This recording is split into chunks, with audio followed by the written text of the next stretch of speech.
Hi friends, welcome to Jasnith channel. இன்றைக்கி நாம் சுட்டு மிளிச்சிடுற சீரியலோட ப்ரொமோ தான் பார்க்க போகிறோம். வாங்க பார்க்கலாம். அபிநயா 10 இயர்ஸ் கழித்து ஜெயிலேருந்து ரிலீஸ் ஆகி வராங்க. அவங்க அண்ணாவும் பொண்ணும் அவங்கள பார்த்து ரொம்ப சந்தோஷப்படுறாங்க. அபிநயாவும் ரொம்ப சந்தோஷப்படுறாங்க. ஏன் அப்படின்னா இனிமேல் அவங்க பொண்ணு கூட இருக்க போகிறாங்க இல்லையா, அதனால். அப்புறமா வீட்டுக்கு வராங்க. அவங்க பொண்ணு சொல்கிறாங்க, அம்மா இனிமேல் நீ எங்கேயும் போகக்கூடாது அப்படின்னு சொல்லிட்டு அவங்க பண்ண ட்ராயிங் எல்லாத்தையும் காட்டுறாங்க. அதை பார்த்து அபி ரொம்ப சந்தோஷப்படுறாங்க.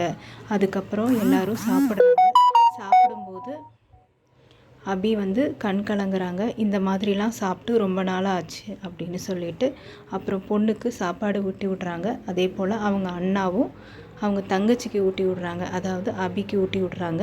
இதை பார்க்கும்போது நம்மளுக்கே ரொம்ப அழகாக இருக்குது பார்க்குறதுக்கு. ஸோ சீரியலோட எபிசோடோட ரிவ்யூ நாளைக்கு நான் உங்களுக்கு போஸ்ட் பண்ணுறேன். மறக்காமல் சேனலை சப்ஸ்கிரைப் பண்ணி பெல் ஐக்கானை கிளிக் பண்ணி வச்சுக்கோங்க. தேங்க்யூ ஃபார் வாட்சிங்.